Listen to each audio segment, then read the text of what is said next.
नमस्कार, आप देख रहे हैं पूर्वोत्तर का रण। मैं हूं आपके साथ रवीश। नमस्कार, मैं हूं आपके साथ निदा अहमद। बुलेटिन की शुरुआत करेंगे आज की दो बड़ी खबरों के साथ। आपको बता दें कि पहली खबर जो है वो दिल्ली से है, जहां पर आम आदमी पार्टी के बड़े नेता और दिल्ली के उप मुख्यमंत्री मनीष सिसोदिया की आज शराब घोटाले मामले में राउज एवेन्यू कोर्ट में पेशी है। वहीं दूसरी खबर पूर्वोत्तर से है, जहां आज मेघालय और नागालैंड विधानसभा चुनाव के लिए वोटिंग हो रही है। दो बड़ी खबरें आज आपको बताएंगे। एक तरफ आज मनीष सिसोदिया की पेशी होगी सीबीआई कोर्ट में, दूसरी तरफ मेघालय और नागालैंड में आज चुनाव है। आज वहां पे वोटिंग हो रही है, जो तस्वीरें भी आप देख सकते हैं।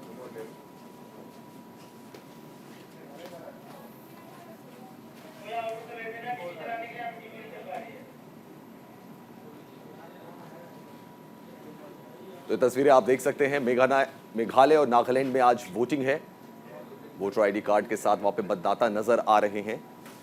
नॉर्थ ईस्ट में आज दो राज्यों में चुनाव है, मेघालय और नागालैंड। फिलहाल दो तस्वीर आपको हम टीवी स्क्रीन पर दिखा रहे हैं, क्योंकि ये दोनों ही आज की बड़ी खबरें हैं। क्योंकि आपको बता दें कि आम आदमी पार्टी की जो है लगातार कार्यकर्ता और जो नेता है, जो लीडर्स है, वो लगातार विरोध कर रहे हैं मनीष सिसोदिया की गिरफ्तारी का। आम आदमी पार्टी के कार्यकर्ताओं ने प्रदर्शन भी किया था और सिसोदिया की आज कोर्ट में पेशी है। 8 घंटे तक लंबी उनसे पूछताछ हुई। पूछताछ के बाद उनकी गिरफ्तारी हुई और उसके बाद आज मनीष सिसोदिया को बता दें आपको कि कोर्ट में पेश किया जाएगा। इसके अलावा दूसरी तस्वीर जो है वो आप देख रहे हैं मेघालय और नागालैंड में, क्योंकि आज वोटिंग का दिन है। आज मतदाता जो है अपने मत का इस्तेमाल करेंगे।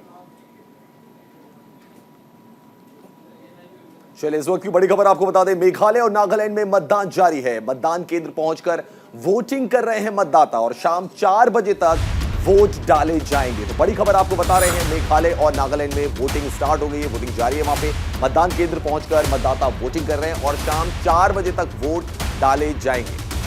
दोनों राज्यों में दरअसल 59 सीटों के लिए मतदान है। दोनों राज्यों को मिलाकर 550 से ज्यादा उम्मीदवार मैदान में अपनी किस्मत आजमाएंगे।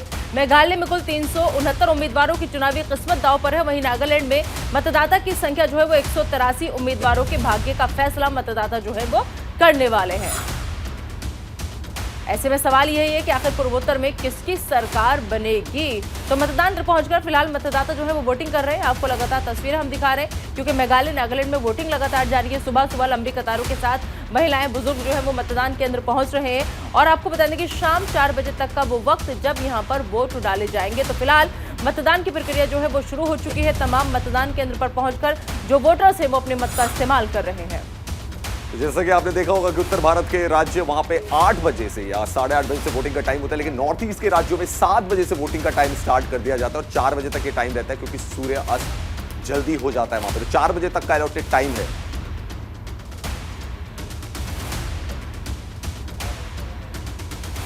मतदान केंद्र पहुंचकर वोटिंग कर रहे हैं।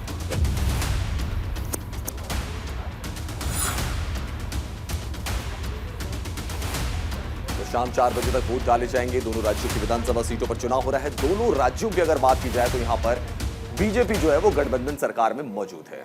ये लाइव तस्वीरें आप देख सकते हैं इस वक्त। तो तस्वीरें लगातार आपको मतदान केंद्र के हम दिखा रहे हैं, जहां पर जो मेघालय नागालैंड के वोटर्स हैं, जो मतदाता हैं, वो जा रहे हैं, वो अपने मत का इस्तेमाल कर रहे हैं। अभी फिलहाल आप अंदर की तस्वीरें देखिए। पूरी तैयारी के साथ नागालैंड और मेघालय जो है वो तैयार है, क्योंकि आज आपको बता दें कि कई प्रत्याशियों की किस्मत जो है वो ईवीएम में कैद करेंगे ये तमाम लोग। तो तैयारियां पूरी मुकम्मल हो चुकी हैं, वोटिंग प्रक्रिया शुरू हो चुकी है। फिलहाल लोग जो है वो पहुंच रहे हैं मतदान केंद्र और वहां पर पहुंचकर मतदाता जो है वो वोट कर रहे हैं और शाम 4 बजे तक ये वोट डाले जाएंगे। बता दें आपको कि बीजेपी जो है दरअसल यहाँ पर गठबंधन की सरकार का हिस्सा है। वहीं कांग्रेस की स्थिति जो है वो अगर हम बात करें तो पहले से बहुत ज्यादा अच्छी पूरी जगह नहीं है। ऐसे में कांग्रेस के सामने भी काफी चुनौती है। वहीं बीजेपी जो है वो लगातार केंद्र सरकार की जो उपलब्धियां हैं उन्हें गिना करके वोटर्स को लुभाने की कोशिश करती हुई नजर आई थी। वहीं अगर हम कांग्रेस पार्टी की बात कर ले तो कांग्रेस पार्टी जो है बेरोजगारी, महंगाई और विकास सबसे बड़े मुद्दा नागालैंड में, मेघालय में, उसको लेकर के लगातार वो सरकार पर, मौजूदा सरकार पर निशाना साधती रही। अब देखना होगा कि यहाँ की जनता को कौन सी पार्टी लुभाने में ज्यादा कामयाब होगी, क्योंकि मेघालय में चुनावी जंग लगातार जारी है। अब किसके कितने उम्मीदवार हैं वो जल्दी से आप समझ लीजिए। यहाँ पर बता दें आपको संगमा, लिंगदो, दरबार मजबूत परिवार है यहाँ पर। इनके अलावा अपने अपने क्षेत्रों में सत्ता पाने के लिए चुनाव जो है वो तमाम लोग लड़ रहे हैं।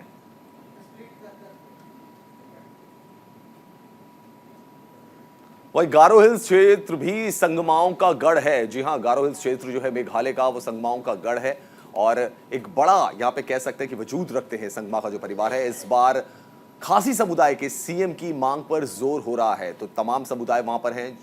खासी समुदाय के जो सीएम है उसकी मांग पर यहाँ पे जोर पकड़ती जा रही है मेघालय में। और स्थिति अगर आप देख लीजिए, यहाँ पर जो 2018 के जो चुनाव थे उसमें 21 सीटें मिली थी कांग्रेस को, लेकिन फिर भी सरकार नहीं बना पाई थी कांग्रेस पार्टी। एनपीपी ने सरकार यहां पे बना ली थी। 19 सीटों के साथ बीजेपी को साथ लिया था, यूडीपी को साथ लिया था, एसएसपीडीपी को साथ लिया था और सरकार बनी थी एनपीपी की, क्योंकि संगमा नहीं चाहते थे कि कांग्रेस की सरकार वहां पर बने और बाद में एक अलायंस बनाया गया। हालांकि इस बार की अगर बात की जाए तो बीजेपी और एनपीपी दोनों अलग अलग चुनाव लड़ रहे हैं। कुल उम्मीदवार आपको बता दें 375 उम्मीदवार हैं और ताबड़तोड़ रैलियां की है यहां पर। प्रधानमंत्री नरेंद्र मोदी ने की है, गृहमंत्री अमित शाह ने की है। वो नॉर्थ ईस्ट जिसको राष्ट्रीय पार्टियां तवज्जो नहीं देती थी, वहां पर भारतीय जनता पार्टी ने बड़ी संख्या में रैलियां की। और अगर कांग्रेस की दूसरी तरफ बात की जाए तो कांग्रेस के ज्यादा बड़े नेता यहां पर पहुंचे नहीं। ये भी एक बहुत बड़ा वैक्यूम इन चुनावों में नजर आया। शायद जो फोकस था वो महाधिवेशन को लेकर था जो रायपुर में था, लेकिन नॉर्थ ईस्ट पर भारतीय जनता पार्टी ने पूरा जोर लगाया। जहां अमित शाह ने रैली की, प्रधानमंत्री नरेंद्र मोदी ने रैलियां की। बिल्कुल, तो लगातार ग्राफिक्स के जरिए आपको हम समझा रहे हैं कि कौन सी पार्टी कितने सीटों पर चुनाव लड़ रही। बीजेपी 59, कांग्रेस 59 और इसके अलावा और तमाम पार्टी जो है वो भी अपनी किस्मत आजमा रही है। तो नागालैंड में कोई विपक्ष नहीं है, वहां पर सर्वदलीय सरकार है। तो क्या है 2023 का सियासी समीकरण, उसे भी आप जल्दी से दरअसल यहाँ पर ग्राफिक्स के जरिए समझ लीजिए। बीजेपी और एनडीपीपी का गठबंधन जो है वो काफी मजबूत है। बता दिए आपको कि इसी गठबंधन के सहारे अभी तक बीजेपी वहां पर चल रही थी, लेकिन अब ये गठबंधन जो है वो अलग है। तो सबका ध्यान जो है पूर्वी नागालैंड के महत्वपूर्ण 6 जिलों पर केंद्रित रहने वाला है। तो ग्राफिक्स के जरिए 2023 का सियासी समीकरण आपको समझाने की कोशिश यहां पर हम कर रहे हैं। जिन 6 जिलों का बात कर रहे हैं हम यहां पर, वो 6 जिलों के बारे में भी आपको बताएंगे। तो 2018 में विधानसभा के 60 में से 59 निर्वाचन क्षेत्र में चुनाव जो थे वो हुए थे। 2018 का ये चुनावी परिणाम है। बीजेपी को 12 सीटों में जीत मिली थी। बीजेपी ने काफी ज्यादा सीटों पर यहां पे जीत हासिल की थी, क्योंकि नॉर्थ ईस्ट राज्यों में 2018 से पहले देखी तो बीजेपी का प्रभुत्व तो इतना नहीं रहा है, लेकिन 12 सीटें यहां पर जीतने में कामयाब रही थी। नागालैंड की हम बात करें और एनडीपीपी ने राज्य के 18 सीटों पर कब्जा जमाया था और उसके बाद जो अलायंस बना था, 31 सीट्स चाहिए होती है मेजोरिटी के लिए, वो यहां पर बना था। नागा पीपल्स फ्रंट को 26 सीटों पर जीत मिली थी। तो नागालैंड की हम तस्वीर आपको बता रहे हैं। 2018 का चुनावी रण किस तरीके से रहा था, क्या परिणाम वहां पर आए थे। एक सीट पर निर्दलीय और जेडीयू उम्मीदवार ने भी जीत दर्ज की थी। इस बार क्या होगा। 2018 में एनपीएफ 2 टुकड़ों में बंट गई थी और जैसा कि यहां पे बताया जा रहा है कि एक सीट ऐसी थी जिसमें कि कांग्रेस उम्मीदवार ने अपना नाम वापस ले लिया, इसलिए 59 सीट्स हो गई है। बागियों ने एनडीपीपी उसके बाद बनाई थी, वहां से जो विधायक आ गए थे उसके बाद एनडीपीपी बनाई थी और उसी के अलायंस के साथ बीजेपी ने फिर सरकार बनाई नागालैंड में। तो दोनों जगह अगर हम देखें तो गठबंधन की सरकार है, लेकिन हाँ, नागालैंड में यह जरूर कहा जा सकता है कि बीजेपी ने 12 सीटें वहां पर हासिल की थी। मेघालय में सिर्फ 2 सीटें बीजेपी जीतने में कामयाब रही थी, उसके बाद भी वो सत्ताधारी गठबंधन में शामिल हुई। यहां पर अगर बात करें नागालैंड की, तो नागालैंड में 12 सीटें जीती थी और उसके बाद सरकार में शामिल हुई एनडीपीपी के साथ भारतीय जनता पार्टी। बिल्कुल, तो 2023 में चुनावी जंग है। एनडीपीपी 40 सीटों पर चुनाव यहां पर लड़ रही है और साथ ही साथ आपको बता दें कि बाकी और भी पार्टियां हैं, उनका क्या हाल है वो आपको हम जल्दी से बता देते हैं। तो ऐसे में बताएं आपको कि बीजेपी जो है वो 20 सीटों पर है। तो 2023 में चुनावी जंग की तस्वीर जो है वो आप देख रहे हैं, जो शुरुआत सुबह 7 बजे से अपने अपने वोटिंग प्रक्रिया के साथ यहाँ पर शुरू हो चुकी है। कांग्रेस 23 सीटों पर और शाम 4 बजे तक ये जो वोट डाले जाएंगे। तस्वीरें लगातार दिखाने की कोशिश आपको हम करें कि कैसे जो वोटर्स हैं वो मतदान केंद्र पहुंच रहे हैं। सुरक्षा के लिहाज से चाक चौबंद इंतजाम भी यहाँ पर देखा जा रहा है। एनपीएफ की बात करें तो 22 सीटों पर एनपीएफ जो है वो चुनाव लड़ रही है। फिलहाल देखिए मतदान केंद्र के अंदर की तस्वीर आप देखिए कि कैसे यहाँ पर वोटर्स अंदर पहुंच रहे हैं और अपने मत का इस्तेमाल कर रहे हैं। तो सवाल यह है कि पूर्वोत्तर में आखिर किसकी सरकार बनेगी, क्योंकि 2023 जो है वो 24 के लिहाज से बेहद खास। 2024 में कई विधानसभा में चुनाव है। अभी कुछ दिन पहले पूर्वोत्तर में चुनाव है, आज नागालैंड और मेघालय में है। इनके नतीजे 3 मार्च को आएंगे और ऐसे में यही जो राज्यों के चुनाव है 2023 में, ये 2024 लोकसभा की रूपरेखा तैयार करेंगे। वेलकम बैक और अब बढ़ते अगली बड़ी खबर की तरफ। शराब घोटाला केस में मनीष सिसोदिया गिरफ्तार हो गए कल। जी हां, करीब 8 घंटे की पूछताछ के बाद मनीष सिसोदिया को गिरफ्तार किया गया। सबूतों को नष्ट करने के आरोप से गिरफ्तारी हुई है, सूत्रों के हवाले से आपको बता दें आपको कि सिसोदिया की आज कोर्ट में पेशी होगी। सिसोदिया को आज कोर्ट में पेश किया जाएगा। आज दिल्ली के राउ रेवेन्यू कोर्ट में मनीष सिसोदिया की पेशी होगी। तो सबूतों को नष्ट करने के आरोप में गिरफ्तारी हुई है। हालांकि अभी तक पुख्ता जानकारी नहीं है, सूत्रों के हवाले से खबर है, लेकिन आपको बता दें कि गिरफ्तारी के बाद आज सिसोदिया को कोर्ट में पेश किया जाएगा। आज दिल्ली के राउ रेवेन्यू कोर्ट में मनीष सिसोदिया की पेशी होगी। तो शराब घोटाला केस में मनीष सिसोदिया की गिरफ्तारी हुई है और करीब 8 घंटे उनसे पूछताछ की गई। 8 घंटे की पूछताछ के बाद मनीष सिसोदिया को गिरफ्तार किया गया।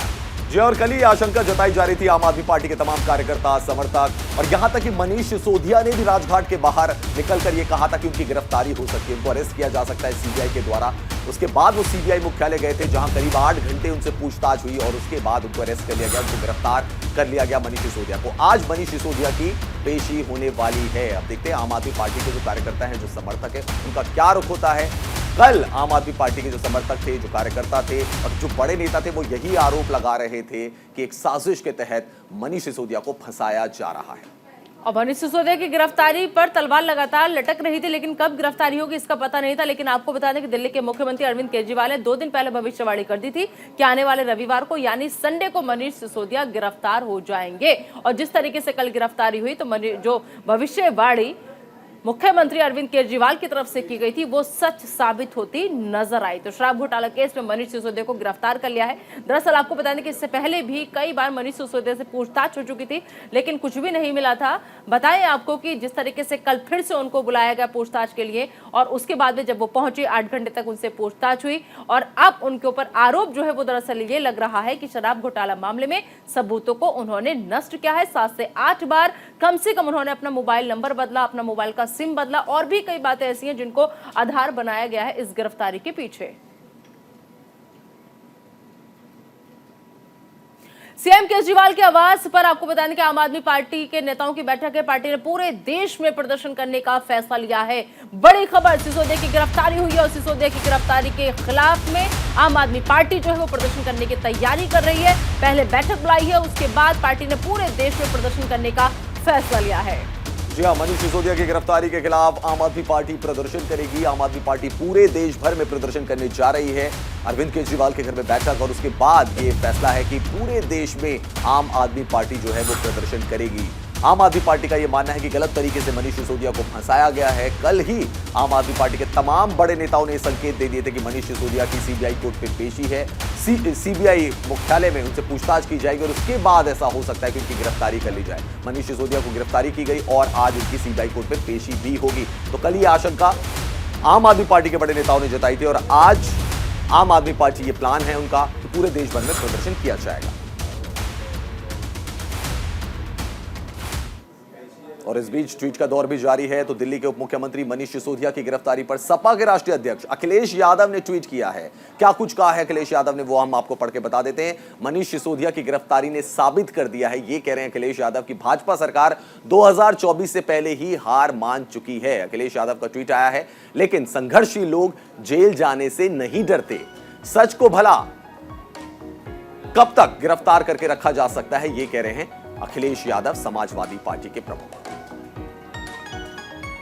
तो आपको बताएं जिस तरीके से मनीष सिसोदिया की गिरफ्तारी हुई है उसके बाद सियासत भी जमकर हो रही है और लगातार संजय सिंह का आप ये ट्वीट देख लीजिए, उन्होंने लिखा साफ साफ मनीष सिसोदिया को टैग करते हुए कि उनकी गिरफ्तारी जो है वो तानाशाही की इंतहा है। आगे वो लिखते हैं कि आपने एक नेक इंसान और सर्वश्रेष्ठ शिक्षा मंत्री को गिरफ्तार करके अच्छा नहीं किया है मोदी जी, भगवान भी आपको माफ नहीं करेगा, एक दिन आपकी तानाशाही का अंत जरूर होगा मोदी जी, ये कहते हुए नजर आए संजय सिंह, आम आदमी पार्टी के नेता हैं। तो क्या है शराब घोटाला मामला, चलिए जल्दी से वो भी आपको समझा देते हैं। आपको बता दें कि दरअसल मनीष सिसोदिया के खिलाफ सीबीआई जांच की मांग लगातार की जा रही थी। बीजेपी ने शराब ठेकेदारों के 144 करोड़ माफ करने के आरोप जो थे वो लगाए थे और मामला ईडी और सीबीआई के पास पहुंचा। और बताएं आपको कि दरअसल दिल्ली के डिप्टी सीएम मनीष सिसोदिया को आरोपी बनाया गया है इस पूरे मामले में। केजरीवाल सरकार ने नवंबर 2021 में दरअसल शराब नीति जो है वो लागू की थी। नई आबकारी नीति पर बीजेपी ने आम आदमी पार्टी सरकार पर और भी कई आरोप लगाए थे। शराब ठेकेदारों को पक्षपातपूर्ण तरीके से फायदा पहुंचाया, ये भी आरोप लगे। दिल्ली के राजस्व को भारी इससे नुकसान हुआ है, ये भी आरोप लग रहे थे। आम आदमी पार्टी मनीष सिसोदिया के ऊपर, बीजेपी ने केजरीवाल सरकार पर गंभीर आरोप लगाए। मनीष सिसोदिया के खिलाफ इस सीबीआई जांच की मांग की गई और यह कहा गया कि नियमों को नजरअंदाज कर भ्रष्टाचार किया गया है। ये आरोप लगाए गए थे आम आदमी पार्टी के ऊपर। बीजेपी ने शराब ठेकेदारों के 144 करोड़ रुपए माफ करने का आरोप लगाया। 144.36 करोड़ की लाइसेंस फीस माफ कर दी गई। इसके बाद मामला जो था वो ईडी और सीबीआई के पास पहुंचा। दिल्ली के डिप्टी सीएम मनीष सिसोदिया को आरोपी बनाया गया, जिसके बाद उनसे पूछताछ की गई थी कल।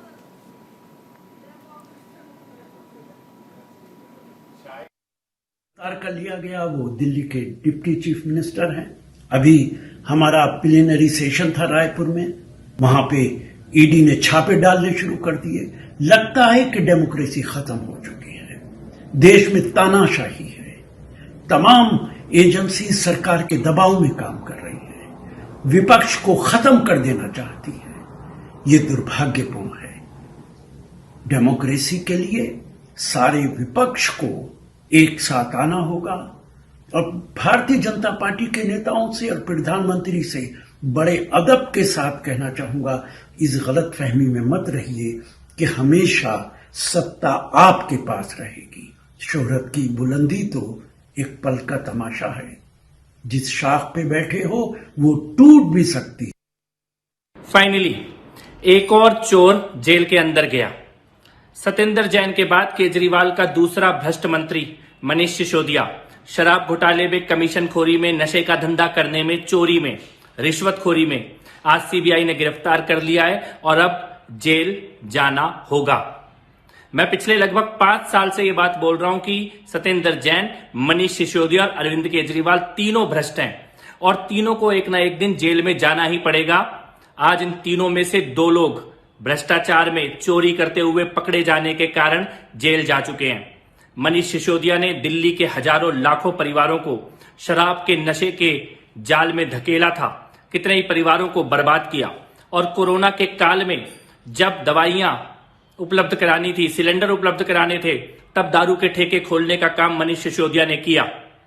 इस पाप का आज दिल्ली की जनता ने जो भुगता है, दिल्ली की जो माताओं बहनों ने बद्दुआएं दी हैं, उनके कारण अब मनीष सिसोदिया को जेल जाना पड़ेगा और लंबे समय तक जेल के अंदर रहना पड़ेगा।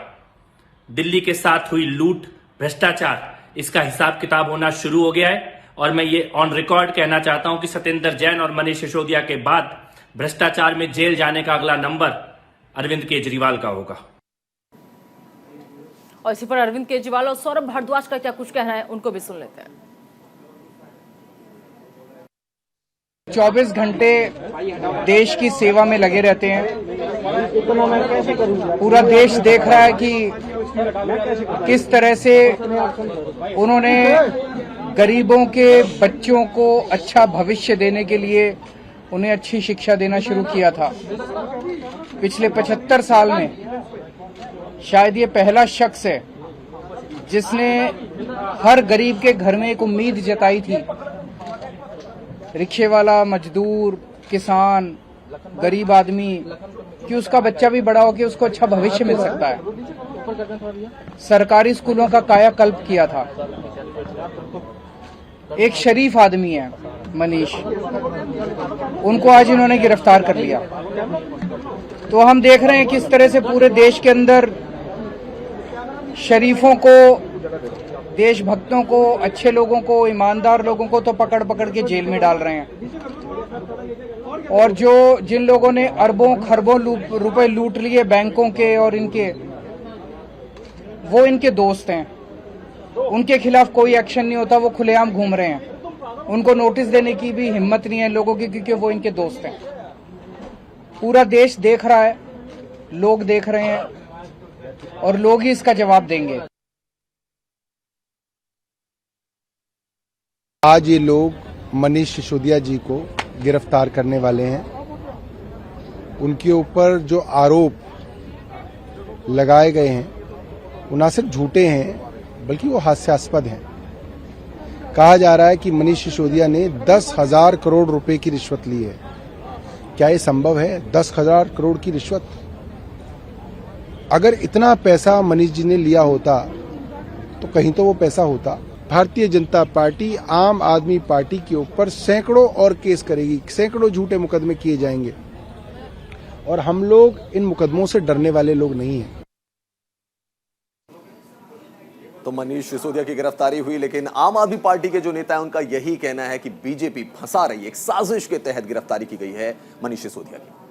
बिल्कुल, तो इस बड़ी खबर पर लगातार हमारी नजर बनी हुई है और उधर मेघालय नागालैंड में चुनाव हो रहे हैं, उन पर भी लगातार हमारी नजर बनी हुई है। दोनों खबरों से जुड़ी हर अपडेट सबसे पहले न्यूज इंडिया आप तक पहुंचाता रहेगा। लेकिन फिलहाल एक छोटा सा ब्रेक, आप बने रहिए न्यूज इंडिया के साथ।